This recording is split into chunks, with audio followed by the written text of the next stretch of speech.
Hello friends, তো আজকে thumbnail অনুযায়ী আমরা আজকে দেখব যে কিভাবে 14 নম্বর ফর্ম ট্রান্সফার করব অনলাইনের মাধ্যমে এবং সেটা সঙ্গে সঙ্গেই ট্রান্সফার হয়ে যাবে। তো এখানে স্ট্যাটাস একটা দেখাচ্ছি, একটা অ্যাপ্লিকেশন করেছিলাম তো 24 তারিখে। তো সেটা দেখো সঙ্গে সঙ্গে 16টা 59 মিনিটে তো সঙ্গে সঙ্গেই কিন্তু অ্যাপ্রুভাল হয়ে গেছে।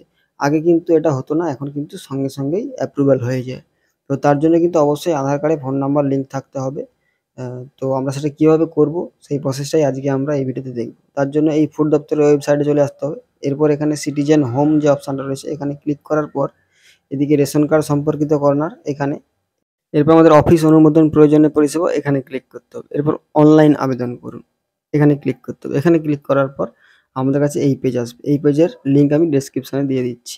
এখানে আধার নম্বরটা দিয়ে দিতে হবে। যেই ফ্যামিলি থেকে একটা কার্ড ট্রান্সফার হবে সেই নাম সেই ফ্যামিলির যে কোনো একটা আধার নম্বর দিয়ে দিতে হবে। দেওয়ার পর সেই আধার কার্ডে যেন ওটিপি মানে ফোন নাম্বার লিঙ্ক থাকে সেটা। তারপর সেই ফোন আধার নম্বরে ওটিপিটা যাওয়ার পর ওটিপিটা এখানে দিয়ে দিতে হবে। ওটিপি দেওয়ার পর সাবমিট অপশানে ক্লিক করতে হবে ওটিপি। এরপর এখানে যদি ঠিকঠাক নাম থাকে তাহলে হ্যাঁ অপশানে ক্লিক করতে হবে। তো ইয়েস অপশানে ক্লিক করে দেওয়ার পর আবার নেক্সট অপশানে ক্লিক করে দিলাম। নেক্সট অপশানে ক্লিক করে দেওয়ার পর এখান থেকে আমরা আমাদের যত যা কিছু ফর্ম আছে সব ফিল আপ করতে পারবো। তো আমরা যদি এবার এখানে ক্লিক করি তাহলে আমরা আমাদের পরিবারে যতজন আছে ঠিকঠাক আসছে কিনা আমরা দেখে নিতে পারবো। যদি ঠিকঠাক থাকে তাহলে এবার এখান থেকে আমরা এবারে এই ফর্মগুলো ফিল আপ করতে পারবো। 14 নম্বর ফর্ম ফিল আপ করলে এখান থেকে, আর যদি কেউ 4 নম্বর ফিল আপ চায় তাহলে 4 নম্বর এখানে। তো আমি 14 নম্বর ফিল আপ করবো, তাই আমি ক্লিক হেয়ার এই 14 নম্বরে ক্লিক করে দেবো। এখানে ক্লিক করার পর আমাদের কাছে এইখানে নেক্সট অপশান আসবে। আর এখানে কিন্তু ওই পরিবারে যদি ফোন নাম্বার লিঙ্ক না থাকে তাহলে এই নেক্সট অপশানটা আসবে না। তখন কি হবে, আগে ফোন নাম্বারটা লিঙ্ক করতে হবে ওটিপি দিয়ে। ওটিপি দিয়ে ফোন নাম্বার লিঙ্ক হওয়ার পরে এই নেক্সট অপশানটা কিন্তু এনাবেল হবে। তো আমার ক্ষেত্রে যেহেতু ওটিপি এনাবেল আছে তো আমি এখানে নেক্সট অপশানে ক্লিক করে দিলাম। নেক্সট অপশানে ক্লিক করে দেওয়ার পর আমাদের কাছে আবার ওই পরিবারের সকলের নাম শো হবে। নাম ঠিকঠাক থাকলে তারপর আমরা এখানে আবার নেক্সট অপশানে ক্লিক করব। নেক্সট অপশানে ক্লিক করে দিলাম। এরপর এখান থেকে যেই কার্ডটা ট্রান্সফার করতে চাই সেইটাতে আমরা ক্লিক করব। তো সেটা আমার সিলেক্ট করার পরে আমরা একটু নিচে স্ক্রল করে যাব। আগে দেখে নেবো ঠিকঠাক আছে কিনা, নাহলে কিন্তু ভুল কার্ড চলে যাবে। এই যে সিলেক্ট বেনিফিশিয়ারি এখানে ক্লিক করে দেবো। এরপর দেখতে পাবো যে আমরা একটা বেনিফিশিয়ারি সিলেক্ট হয়েছে এখানে। তো এটা কি কারণে আমরা ট্রান্সফার করতেছি তো সেটা কিন্তু আমাদের দিতে হবে। তো যেহেতু এটা বিবাহের কারণে তো আমি এখানে ম্যারেজ সিলেক্ট করে দেবো। যার যেটা হচ্ছে সিলেক্ট করবে। এবার করার পর এখানে আমরা নেক্সট অপশানে ক্লিক করে দেবো। নেক্সট অপশানে ক্লিক করে দেওয়ার পর আমাদের কাছে এইভাবে আসবে পেজ। এখানে রেশন কার্ডের নম্বর লিখতে হবে। যেই ফ্যামিলিতে রেশন কার্ডটা ট্রান্সফার হবে সেই ফ্যামিলির একটা রেশন কার্ডের নম্বর দিতে হবে।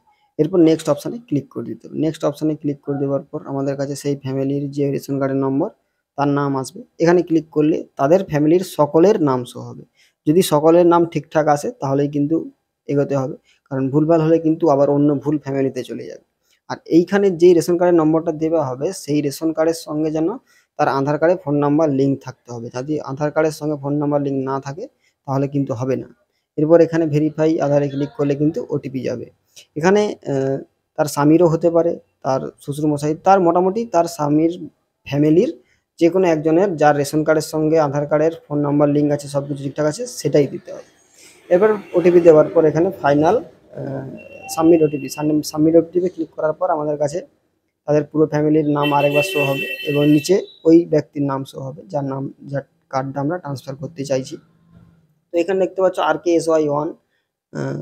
তো এই কার্ডটা ট্রান্সফার হচ্ছে। এরপর ফাইনাল সাবমিট অপশানে ক্লিক করে দিতে হবে। ফাইনাল সাবমিট অপশানে ক্লিক করে দেওয়ার পর আমাদের কাছে আবার এইভাবে পেজ আসবে যে আপনাদের অ্যাপ্লিকেশানটা সাকসেসফুল হয়ে গেছে। তো এবার আমরা যদি চেক করি গিয়ে তাহলে কিন্তু আমরা দেখতে পাবো যে হয়ে গেছে। তো আমরা এখানে ভিউ অপশানে চলে আসতেছি। তো ভিউ অপশানে আসার পর আমাদের কাছে ওই নামটা কিন্তু এসে গেছে ওই ফ্যামিলিতে যে কার্ডটা আমরা ট্রান্সফার করেছিলাম। তো সঙ্গে সঙ্গেই কিন্তু হয়ে গেছে। আমি 2-3টা করেছি, সঙ্গে সঙ্গেই হয়ে গেছে। তো এরপর আমরা আবার নিচে যাচ্ছি। আমরা RKSY1 থেকে এটা PHS এ ট্রান্সফার হলো। তো এখান থেকে নিচে গেলে আমরা সব কিছু দেখতে পাবো। আর আমি আরও একটা করেছি RKSY2, সেটা থেকেও SPHH সেটাতেও হয়ে গেছে। তো যাই হোক আমরা নিচে গেলে এবার ডাউনলোড অপশান পাবো। ডাউনলোড অপশানে ক্লিক করার পর আমরা এখানে ক্যাপচারে দেবো। ক্যাপচারে দেওয়ার পর সার্চ অপশানে ক্লিক করে দেবো। সার্চ অপশানে ক্লিক করলে ওই ফ্যামিলিতে যে ফোন নাম্বারটা লিঙ্ক আছে রেশন কার্ডের সঙ্গে সেটাতে ওটিপি যাবে। সেই ওটিপিটা আবার এখানে ফিল আপ করে দিতে হবে। ওটিপিটা লেখার পর আমাদের কনফার্ম অপশানে ক্লিক করে দিতে হবে। তো ওটিপিটা এসে গেছে, আমি ওটিপিটা ফিল আপ করে দিচ্ছি। ওটিপিটা দেওয়ার পর এই কনফার্ম অপশানে ক্লিক করে দিলাম। এবার ইয়েস অপশানে ক্লিক করার পর নতুন যে অ্যাডটা করলাম তার কার্ডটা আমরা ডাউনলোড করব। তো ডাউনলোড করে নিচ্ছি। এখানে ডাউনলোড করার আগে আমি একটা কথা বলে রাখতে চাই, যেহেতু এই ব্যক্তিটা বিয়ের পরে ওই বাড়িতে যাচ্ছে, তাহলে ওর আধার কার্ডও যদি চেঞ্জ হয়ে থাকে, নাম পদবি চেঞ্জ হয় অনেক ক্ষেত্রে, তো আগে এই রেশন কার্ডের এই ব্যক্তির নাম টাম কিন্তু আগে চেঞ্জ করে নিতে হবে। আর চেঞ্জ না করলে পরে আবার সমস্যা হবে, কারণ আমরা বের করে নিচ্ছি ডাউনলোড করে, তার নাম চেঞ্জ করা নেই, তার স্বামীর নাম হয়তো অ্যাড করা নেই। তো সেগুলো কিভাবে অ্যাড করতে হয় সেই ভিডিও আমার চ্যানেলে আছে, চাইলে তোমরা দেখে নিতে পারো।